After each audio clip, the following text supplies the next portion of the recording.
বলেন যে হাসরের ময়দানে একজন আবেদ ব্যক্তি দাঁড়াবে যার 500 বছরের ইবাদত থাকবে। কয় বছরের?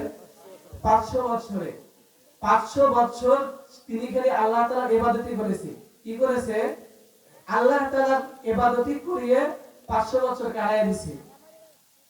তো এই ব্যক্তি হাসরের ময়দানে উঠবে, আল্লাহ তাআলা বলবে যে হে আবেদ, তুমি জান্নাত চাও কিনা? বলে চাই। কিসের বিনিময়ে? তোমার ইবাদতের বিনিময়ে নাকি আমি মালিকের দয়ার বিনিময়ে? তখন আবেদ ব্যক্তি বলবে যে তোমার দয়া লাগবে না, আমি আমার ইবাদতের বিনিময়ে জান্নাতে যেতে চাই। কি বলবে? যে তোমার দয়া লাগবে না, আমি আমার ইবাদতের বিনিময়ে জান্নাতে যেতে চাই। তখন আল্লাহ তাআলা একজন ফেরেশতাকে হুকুম করবে, বলবে ও ফেরেশতা, তুমি আমার ওই ব্যক্তিকে সামনের দিকে এগিয়ে নিয়ে যাও। তখন একজন ফেরেশতা ওই আবেদ ব্যক্তিকে সামনের দিকে এগিয়ে নিয়ে যাবে। সামনের দিকে আগাইতে আগাইতে এমন এক জায়গায় যাবে যেখানে যাওয়ার পরে জাহান্নামের গরম হাওয়া তার শরীরে এসে টাচ করবে। তখন ওই গরম হাওয়ার কারণে তার কলিজা শুকে যাবে। তখন বলবে পানি দাও, পানি দাও। এই পানি পানি বলে চিৎকার দিবে। তখন আল্লাহ তাআলা আরেকজন ফেরেশতাকে হুকুম করবে, বলবে ও ফেরেশতা, তুমি আমার অমুক ব্যক্তির জন্য, অমুক আবেদ ব্যক্তির জন্য পানি নিয়ে যাও। তখন ওই আবেদ ব্যক্তির জন্য একজন ফেরেশতা পানি নিয়ে আসবে। তখন আবেদ ব্যক্তিটি পানির পিপাসায় এতটুকুই পিপাসিত হবে যে পানির সামনে দেখার সাথে সাথে সে থাপড় দিতে থাকবে যে আমাকে এই পানিটা দাও। তখন ফেরেশতা বলবে আমি এমনি দিব না। বলবে তুমি পানি নিয়ে আসছো, এমনি দিব না কেন? বলে আমি এই পানির বিনিময়ে, এই এক গ্লাস পানির বিনিময়ে আমি 500 বছরের ইবাদত চাই। আমি এক গ্লাস পানির বিনিময়ে 500 বছরের ইবাদত চাই। এই এক গ্লাস পানির দাম কত? 500 বছরের ইবাদত। তখন আবেদ ব্যক্তি বলবে দুনিয়াতে ইবাদত করেছি, দুনিয়াতে আল্লাহ তাআলার ইবাদত করেছি, এখন আগে আমার জান বাঁচাইয়া লই। তখন বলবে দাও, পানি দাও, আর আমার এই 500 বছরের ইবাদত তুমি নিয়ে নাও। তখন ওই ফেরেশতা 500 বছরের ইবাদত নিয়ে নেবে এবং তাকে এক গ্লাস পানি পান করতে দিবে। তখন এক গ্লাস পানি পান করবে। পান করার পরেও তার তৃপ্তি হবে না, তার পিপাসায় আবারও পিপাসিত থাকবে। তখন বলবে আরো পানি দাও, আবারও পানি নিয়ে আসবে। বলবে পানি দাও, বলবে দেব না। বলে কেন? বলে আরো 500 বছরের ইবাদত লাগবে। তখন বলবে আমার তো আর ইবাদত নাই, আমি দুনিয়াতে 500 বছর ইবাদত করেছিলাম, সেটার বিনিময়ে তো আমি এক গ্লাস পানি পান করছি, আর তো আমার ইবাদত নাই। তখন ফেরেশতা বলবে আর পানিও নাই। তিনি 500 বছর ইবাদত করছে, তারপরেও তাকে তিনি বাহাদুরি করছিল যে আমি আল্লাহ তাআলার অনুগ্রহ ব্যতীত জান্নাতে যেতে চাই, কিন্তু আল্লাহ তাআলা একটা খেল দেখাই দিয়েছে। তখন ওই আবেদ ব্যক্তি তিনি লজ্জিত হয়ে পিছনের দিকে ফিরে বলছে, আল্লাহ, আমি অনেক বড় ভুল করেছি, আমি বুঝতে পারি নাই যে তোমার দয়া ছাড়া জান্নাতে যাওয়া সম্ভব না। আল্লাহ, তুমি আমাকে মাফ করে দাও।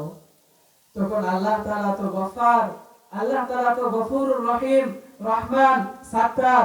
তখন বলবে বান্দা, তুই যেহেতু আমার অনুগ্রহের পিছনে ধাক্কা মেরেছিস, আমার অনুগ্রহের পিছনে কেঁদে ফেলেছিস, যা আমি তোকে মাফ করে দিলাম, তোমাকে জান্নাত দান করলাম। সুবহানাল্লাহ। এই হাদিসের দ্বারা আমরা বুঝতে পারি সারা জীবন ইবাদত করব, তারপরে যদি আল্লাহ তাআলা আমাদেরকে অনুগ্রহ না করেন, দয়া না করেন, তাহলে আমরা জান্নাতে যেতে পারবো না। এই জন্য আমরা কেউ আসি ইবাদত করি, কেউ আসি ইবাদত করি না, বা কেউ আসি ইবাদত বেশি করি, কেউ আসি ইবাদত কম করি। যে ইবাদত বেশি করে সে যদি বাহাদুরি দেখায় যে আমি আগে জান্নাতে যাব, সে পরে যাবে, এই কথাটা কখনো বলা যাবে না। এই কথাটা যদি কেউ বলে তাহলে ভুল হবে এবং কি তার গুনাহ হবে। এজন্য আমরা সকলে ইবাদত করব, কিন্তু কখনো আমাদের মনের মধ্যে অহংকার নিয়ে আসব না, আমরা কখনো তাকাব্বুরি করব না। কি বলেন? আর ইবাদতটা করতে হবে কোন পন্থায়? আমাদের প্রত্যেকটা ইবাদত রাসূলুল্লাহ সাল্লাল্লাহু আলাইহি ওয়াসাল্লামের দেখানো পথ অনুযায়ী করতে হবে। আমাদের প্রত্যেকটা কাজ যেন রাসূল যেভাবে করেছেন বা সাহাবায়ে কেরামদেরকে যেভাবে শিক্ষা দিয়েছেন, সেভাবে আমাদের প্রত্যেকটা কাজ করতে হবে। রাসূল সাল্লাল্লাহু আলাইহি ওয়াসাল্লাম বলেন, মান আহাব্বা সুন্নতি ফাকাদ আহাব্বানি ওয়া মান আহাব্বানি কানা মাই ফিল জান্নাহ। যে ব্যক্তি আমার একটি সুন্নতকে জিন্দা করবে, সে সে যে ব্যক্তি আমার একটি সুন্নতকে মহব্বত করবে, সে যেন আমাকে মহব্বত করলো, আর যে আমাকে মহব্বত করলো সে আমার সাথেই জান্নাতে থাকবে। সুবহানাল্লাহ। যে ব্যক্তি একটা সুন্নতকে মহব্বত করলো, সে যেন কাকে মহব্বত করলো? রাসূলকে মহব্বত করলো। আর যে রাসূলকে মহব্বত করবে সে রাসূলের সাথেই জান্নাতে থাকবে। আরেকটি হাদিস রয়েছে, মান তাশাব্বাহা বিকওমিন ফাহুয়া মিনহুম, যে ব্যক্তি যার অনুসরণ করবে তার সাথেই তার হাসর নাসর হবে। যে ব্যক্তি যার অনুসরণ করবে, আমি যদি দুনিয়াতে কোনো নায়ককে অনুসরণ করে যাই, তাহলে ওই নায়কের সাথে আমার হাসর নাসর হবে।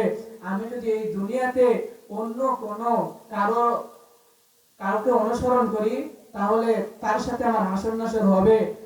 আর যে রাসূলের দেখানো পথ অনুযায়ী চলবে, রাসূলকে মহব্বত করবে, রাসূলের দেখানো লেবাস পরিধান করবে, রাসূলের দেখানো পথে চলবে, সে রাসূলুল্লাহ সাল্লাল্লাহু আলাইহি ওয়াসাল্লামের সাথে হাসরের ময়দানে উঠবে। এই জন্য আমরা প্রত্যেকটা কাজ এমন ভাবে করব যাতে রাসূলুল্লাহ সাল্লাল্লাহু আলাইহি ওয়াসাল্লামের দেখানো পথ অনুযায়ী হয়।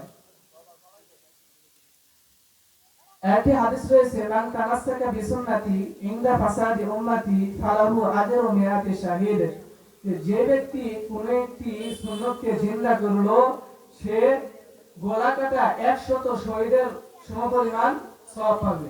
সুবহানাল্লাহ।